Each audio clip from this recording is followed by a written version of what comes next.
Hello friends, मेरा नाम doctor आशीष ईश्वरदास अग्रवाल है। मैं चाइल्ड स्पेशलिस्ट हूँ। मेरा नया वीडियो रोल ऑफ पेरेंट्स, अगर आपका बच्चा हॉस्टल में रहता है तो आपका क्या रोल है, इस बारे में आपसे मैं डिस्कस कर रहा हूँ। सबसे पहला क्वेश्चन है कि क्या हमारे बच्चों को बोर्डिंग स्कूल में डालना चाहिए। मेरा आंसर है 100% नहीं।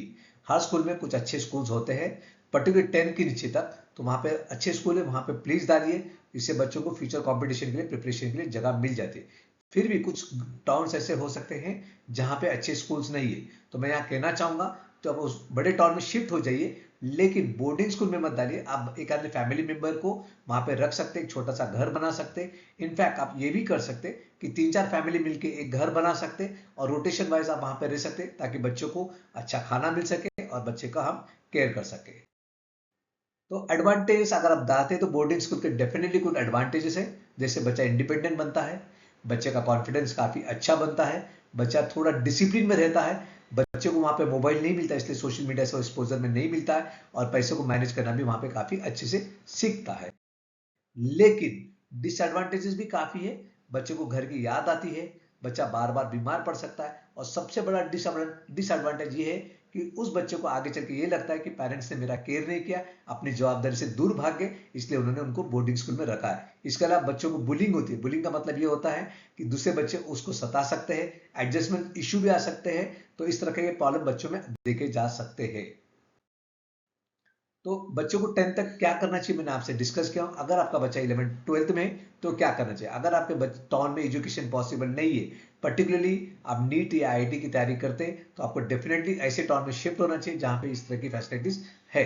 अगर पॉसिबल है तो एक आधे पेरेंट को, जैसे मैंने पिछली स्लाइड में कहा, आपको एक आधे पेरेंट को वहां पे शिफ्ट करना चाहिए, ताकि बच्चों को होम एनवायरमेंट मिल सके, बच्चों की एजुकेशन की मॉनिटरिंग भी हो सके, और इसके अलावा बच्चों को प्रिवेंशन ऑफ पीयर प्रेशर या अनवांटेड एक्सपोजर भी हो जाए। इसके अलावा अगर पॉसिबल नहीं है, अगर एक अंदर पेरेंट वहां शिफ्ट नहीं हो सकता है, तो बच्चे को डेफिनेटली हॉस्टल भेजना चाहिए। और इफ पॉसिबल एक अंदर स्कूल फ्रेंड या आपके कॉलोनी में या आपके टाउन का एक अंदर बच्चा है, उसके साथ उसको वहां रखिए, ताकि बच्चा काफी कंफर्टेबल फील कर सके और आपको फीडबैक भी मिल सके। तो पेरेंट्स का रोल क्या है। सबसे पहले आपको ये सोचना चाहिए कि आप क्यों भेज रहे। सभी लोग भेज रहे इसलिए भेज रहे, कि आपको डेफिनेटली नीट या आईआईटी की तैयारी करना है इसलिए भेज रहे। और जब आप भेजते हैं बच्चों को, तो उससे बात कीजिए और उसकी हर बात ध्यान से सुनिए। उसको पूछिए आपको क्या डर लग रहा है, आपको क्या क्या चाहिए, आपको क्या क्या एक्साइटमेंट है, और उस बात को सुनिए, और उस हिसाब से जो भी क्वेश्चन पूछता है उसका आपको डेफिनेटली जवाब देना चाहिए। इसके अलावा 15 दिन पहले से आप तैयारी कर सकते हैं, एक रूटीन सेट कर सकते हैं। जैसे ट्यूशन का टाइम 6 बजे का है मॉर्निंग में, तो उसको 5 बजे अपना उठने की आदत डालिए।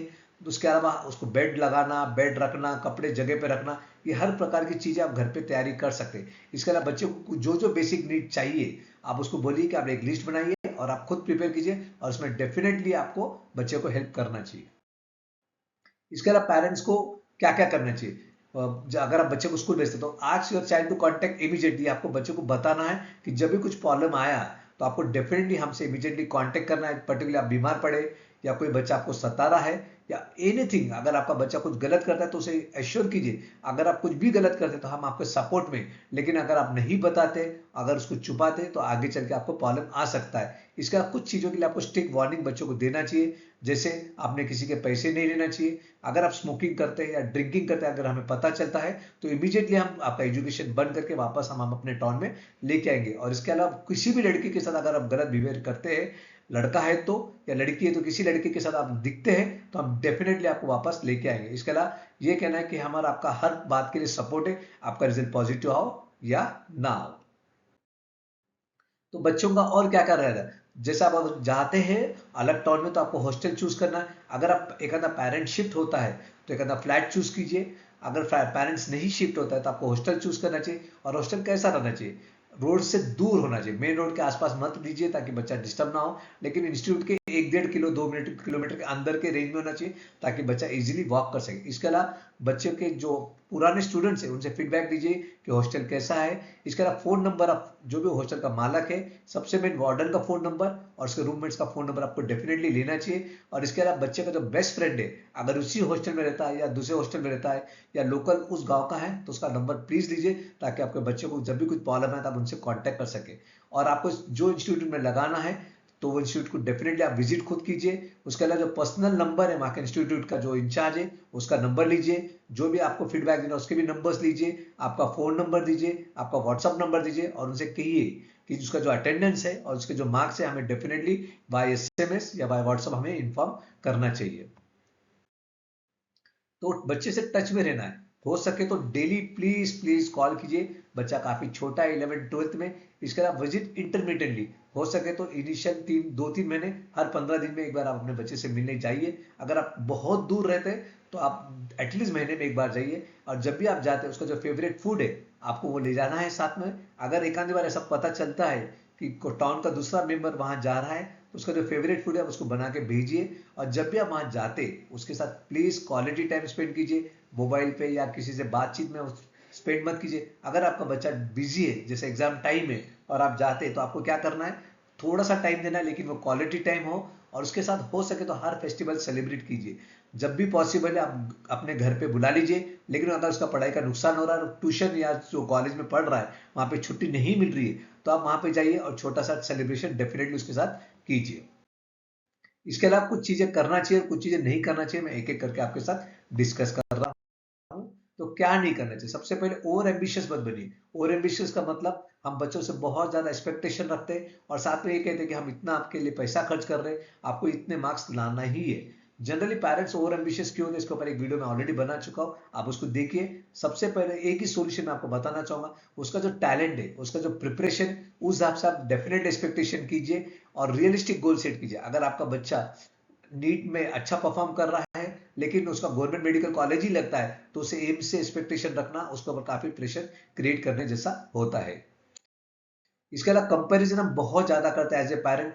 जैसे आप बच्चे से कहते हैं कि आपके फ्रेंड को इतने मार्क्स आ रहे, आपका क्लास में इतना नीचे रैंक आ रहा, आपका टॉपर इतने ज्यादा मार्क्स लेके आ रहे, तो हमारा एम क्या होता है कंपैरिजन से, ताकि बच्चा इंप्रूव हो सके। लेकिन मैं यहाँ बताना चाहूंगा ये एम आपका गलत है। इनफैक्ट हम बच्चे का सेल्फ कॉन्फिडेंस कम करते, तो हमें क्या करना चाहिए, सेल्फ कंपैरिजन करना चाहिए। जैसे अगर उसको 720 में से 450 मार्क्स आ रहे, तो आप उसे ये कीजिए कि ठीक है अगले 3 एग्जाम में आपको 475 480 तक पहुंचना है। अगर आप 450 वाले बच्चों से कहते हैं कि आप 700 मार्क्स लाओ क्योंकि टॉपर 700 का है, तो पॉसिबल नहीं है, इससे उसका और मार्क्स कम होने के चांसेस है। और जो भी उसके वीकनेस है उसको कोप करने के लिए आपको डेफिनेटली उसको हेल्प करना चाहिए, टीचर्स की भी हेल्प लेना चाहिए। मैं यहाँ पे शॉर्ट में बता रहा हूँ, इस प्रकार के सभी वीडियो मेरे यूट्यूब चैनल डॉक्टर आशीष अग्रवाल पे आप देख सकते हैं। इसके अलावा बच्चों में कीन ऑब्जर्वेशन रखना बहुत इंपॉर्टेंट है। अगर आपको लगता है कि बच्चा आजकल इरिटेटिंग टॉक कर रहा है, पेरेंट्स से अवॉइड कर रहा है, उसकी हेयर स्टाइल चेंज हो रही है, ड्रेसेस चेंज हो रही है, उसके मार्क्स कम हो रहे हैं, उसका अटेंडेंस कम हो रहा है, या मोबाइल में काफी ज्यादा है, या टेलीविजन बहुत ज्यादा देख रहा है, और पता चल रहा है कि क्लास अटेंड नहीं कर रहा, तो डेफिनेटली ये डेंजरस साइन है, आपको इमीडिएटली बच्चे से जाके बात करना चाहिए। इसके अलावा बच्चों के फेलियर्स को एक्सेप्ट करते ही आपको बच्चों को बताना है, बस ये बताना है कि आपने पूरी कोशिश की। ये अगर हमको फील होता है और आपके फीडबैक में हमको पता चल रहा है कि आपने पूरी कोशिश की और फिर भी अगर आपका नंबर नहीं लगता है, तो हमें बहुत ज्यादा खुशी होगी। लेकिन अगर आप कोशिश नहीं करते हैं और मार्क्स नहीं आते, तो फिर हमको बुरा लगेगा। तो एज ए पेरेंट हमें ये कहना है कि आई कैन एक्सेप्ट फेलियर, मैं फेलियर्स को एक्सेप्ट कर सकता हूं, लेकिन मैं ये एक्सेप्ट नहीं करूंगा कि आप ट्राई नहीं कर रहे। बस आपको एज ए पेरेंट इतना ही बताना है। इसके अलावा बच्चे के जो मार्क्स आपको पता चलते हैं उसको डेफिनेटली आपको प्रेज करना है।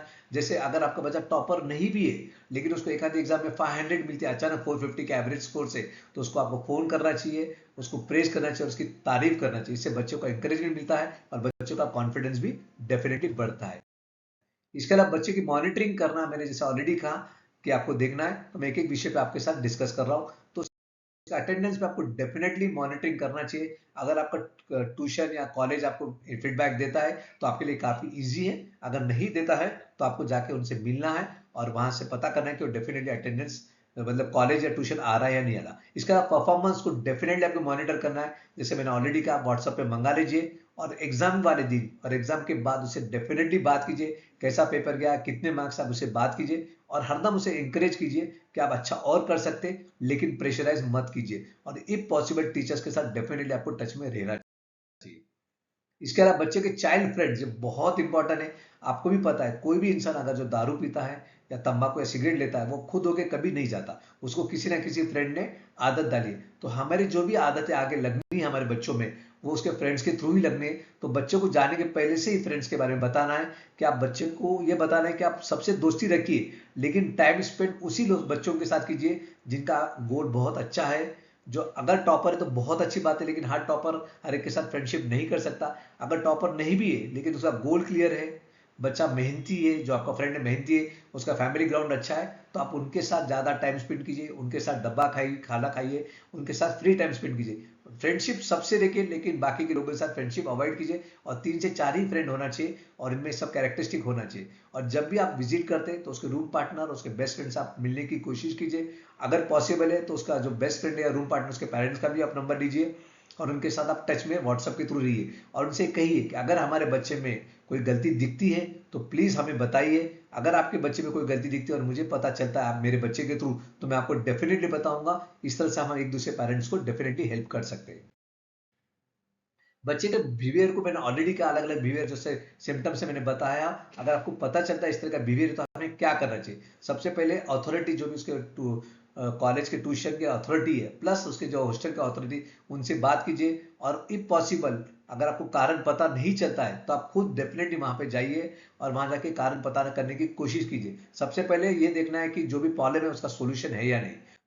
तो उसके लिए बच्चों से आपको बात करना है। बिफोर डिस्कशन आपको सबसे पहले इंपॉर्टेंट ये पता करना है जो भी आपको इंफॉर्मेशन मिली है वो सही है या गलत है। अगर गलत है तो बच्चे से प्लीज डिस्कस मत कीजिए, अगर सही है तो प्लीज उसको अवॉइड मत कीजिए, डेफिनेटली डिस्कस कीजिए। और डिस्कशन मन शांत करके कीजिए। और सबसे इंपॉर्टेंट है सुनिए, बोलिए मत, बच्चे के सामने सुनिए। सुनने का मतलब ये नहीं होता है कि हम बच्चे के हर बात को मान रहे हैं। सुनने का मतलब ये होता है कि उसका जो पॉइंट ऑफ व्यू है हम उसको समझने की कोशिश कीजिए, और जो भी प्रॉब्लम है उसके ऊपर स्टिक रहिए। तुमने ऐसा किया था, तुमने ऐसा किया था, तुमने ये नहीं किया। इस तरह के डिस्कशन करने से प्रॉब्लम डेफिनेटली सॉल्व नहीं होगा। और जब बच्चा बोल रहा है तो बीच में इंटरफेयर मत कीजिए, और उसको ऐसा फील होना चाहिए कि मेरे फादर या मेरे मदर सुनना चाह रहे और सुन सके। तो इसके अलावा बच्चों को मोटिवेट करके जो भी प्रॉब्लम है आप उसको डिस्कशन करना है, और आप ज्यादा से ज्यादा अच्छे से मुझे बताइए। तो जो भी प्रॉब्लम आपको नजर आता है बच्चे का सुनने के बाद, और जो आपने बाहर से पता किया, उसका जो भी सॉल्यूशन है आप मत बताइए, बच्चे से निकालना है। तो कैसा निकालना है, तो बच्चे को बोलना है बेटा ठीक है मेरे को प्रॉब्लम समझ में आ गया, आप बताओ इसका सॉल्यूशन क्या है। मैक्सिमम टाइम वही सॉल्यूशन होता है जो आपके मन में है, और प्रॉब्लम सॉल्व हो जाता है। अगर आपका बच्चा सॉल्यूशन अलग तरीके से दे रहा है जो आपके मन में नहीं है, तो उसको बोलिए कि कुछ और दूसरे सॉल्यूशन है क्या। अगर उसको नहीं फिर ध्यान में आ रहा तो आप उसको 2-3 अलग अलग प्रकार के सॉल्यूशन दे सकते हैं। उसको बोलिए कि इसमें से आपको चूज कीजिए, और इस तरह से जो आपके आपके पास सॉल्यूशन है हम बच्चों के मुंह से वही निकाल रहे हैं। बच्चों को हम डिक्टेट नहीं कर रहे। अगर आप बच्चों को इस उम्र में डिक्टेट करने की कोशिश करेंगे तो मैं आपको कहता हूं कि आपका बच्चा डेफिनेटली नहीं सुनेगा। और जो भी सॉल्यूशन निकलता है उसको फॉलो कीजिए, और उसको स्ट्रिक्टली बोलिए कि ये जो भी आपने सॉल्यूशन आपने निकाला, हमने नहीं निकाला, आपको उसको फॉलो करना है। अगर हमें पता चलता है कि आप इसको फॉलो नहीं कर रहे तो हम आपको डेफिनेटली वापस लेके आएंगे। इसके अलावा सोशल मीडिया में मैं डेफिनेटली बोलना चाहूंगा, 12th क्लास तक सोशल मीडिया की कोई जरूरत नहीं। आजकल हर पेरेंट्स 11th और 12th में सोशल एंड्रॉइड फोन दे रहे, प्लीज प्लीज मत दीजिए। 12th तक कोई जरूरत नहीं है, 12th के बाद देना मजबूरी है इसलिए दीजिए, लेकिन 12th तक मत दीजिए। और उसके बाद भी अगर आप देते हैं तो आपको उसको उसके इंस्टाग्राम फेसबुक अकाउंट ओपन करने की परमिशन मत दीजिए, और उसे कहिए कि जो भी आप यूट्यूब में देख रहे हैं हमको हिस्ट्री के थ्रू पता चल जाएगा, हम उसको डेफिनेटली मॉनिटरिंग करेंगे। पॉकेट मनी भी बहुत इंपॉर्टेंट इश्यू है। अगर आप कितने भी पैसे आ रहे हो तो कोशिश कीजिए कि कम से कम पैसे बच्चों को दीजिए। उसका जो बेसिक एक्सपेंसेस है जैसे हॉस्टल की फीस, खाने की फीस, और इसके अलावा कुछ एक्स्ट्रा पैसा आप उसको दे सकते हैं, जैसे कहीं घूमना है, कुछ एक्स्ट्रा कुछ खाना है तो उसके पैसे दे सकते हैं। इसके अलावा उसे डेफिनेटली बोलना है कि जो भी आपको बुक्स चाहिए या आने जाने का जो खर्चा है आपके लोकल एरिया में आने का, ट्रेन या बस का, वो हम करेंगे, ऑनलाइन कर सकते हैं आप। और इसके अलावा कुछ बुक्स चाहिए तो हम आपको पैसे ऑनलाइन पेमेंट उसको डायरेक्ट बुक वाले को दे सकते हैं। इस तरह का अगर हम पैसे बच्चों को मिनिमम देते हैं तो बच्चों को पैसे की आदत भी, संभालने की आदत भी पड़ती है, और आगे चलकर उसको जिंदगी में डेफिनेटली फायदा भी होता है। और सबसे इंपॉर्टेंट उसको गलत आदत होने के चांसेस काफी कम होते हैं, क्योंकि बगैर पैसे का दुनिया में कुछ भी नहीं होता है। और जब भी आप उसको पैसे देते हैं तो उसको पूछिए कि 3 महीने में आपको हिसाब देना है, और उसको महीने की 1 तारीख को या 2 तारीख को पैसे देना है। वो बीच में 10 तारीख को मांग रहा, फिर 20 को मांग रहा, तो आपको ध्यान नहीं रहेगा। अगर उसको कुछ एक्स्ट्रा पैसा चाहिए तो उसे कहिए कि हम आपको डेफिनेटली देंगे, लेकिन आपको उसको जस्टिफाई करना पड़ेगा क्यों चाहिए, और हमें बताना पड़ेगा। तो फ्रेंड्स, ये वीडियो अगर आपको पसंद आए तो उसको प्लीज लाइक कीजिए, और आपके जो भी बच्चे, आपके फ्रेंड्स के बच्चे जो हॉस्टल में रहते हैं या हॉस्टल जा रहे हैं, उनके साथ शेयर कीजिए, ताकि ये वीडियो उनको, उनके फैमिली को फायदा कर सके। इस तरह के अलग अलग वीडियोस को आपको देखना चाहते हैं तो मेरे बहुत सारे सोशल मीडिया प्लेटफॉर्म है, आप उसको फॉलो अप कर सकते हैं। सबसे बेस्ट है कि आप व्हाट्सएप का एक नंबर आपको सामने दिख रहा है, आप उसको पर एक व्हाट्सएप मैसेज हेलो बोल के भेज दीजिए, तो जो भी मैं कोई नया आर्टिकल लिखता हूँ या वीडियो बनाता हूँ तो उसकी लिंक आपको डेफिनेटली व्हाट्सएप पे आ जाएगी। इसके अलावा मैं काउंसलिंग भी करता हूँ। अगर आपके बच्चे में एजुकेशन, बिहेवियर या डेवलपमेंटल प्रॉब्लम है तो आप हमारे से मिलिए। प्लीज वीडियो को लाइक कीजिए। Thank you so much.